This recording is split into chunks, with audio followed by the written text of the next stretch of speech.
Hey guys, welcome back sa channel. So today pag-uusapan natin ang isa sa pinaka-weird, pinaka-creative at pinaka-mysterious na libro sa buong mundo.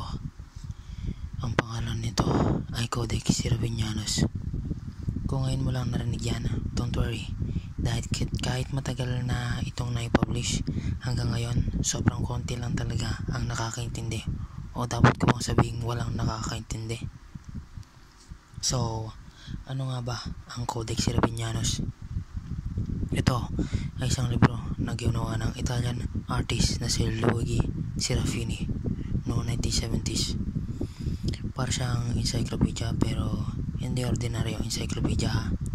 Imagine mo, bubuklat ka ng page tapos makikita mo yung mga drawing ng mga kakaibang halaman, hayop na parang combination ng elephant at isda, o mga tao na unti-unting naging buhaya, as in legit. Sobrang surreal at out of this world. Pero wait, hindi pa yan ang pinaka-weird. Ang buong libro ay nakasulat sa isang imbentong wika. Meron siyang sariling alphabet, grammar, siguro, at symbols na kahit mga expert linguist hindi pa rin lubos na ma-decode hanggang ngayon. Parang alien language. Walang translation, walang footnote, wala lahat. Blank stare ka lang talaga habang binabasa mo. Pero ayon kay Serafini mismo, hindi mo talaga dapat i-translate. Ang goal daw niya sa paggawa ng libro ay para maranasan natin yung nararanasan ng mga bata. Yung tinitingnan lang nila ang mga libro, sobrang curious, pero wala silang idea kung ano yung nakasulat, di ba? Ang ganda ng concept.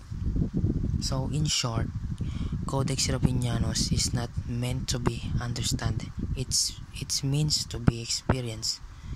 Para siyang art in book form, parang dream world na nilagay sa papel, at ang bawat pahina parang invitation para palawakan yung imagination mo.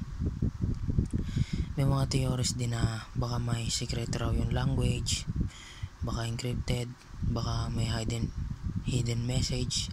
Pero ang sagot ni Serafini, walang sikreto. Ang misteryo mismo ang point ng buong libro.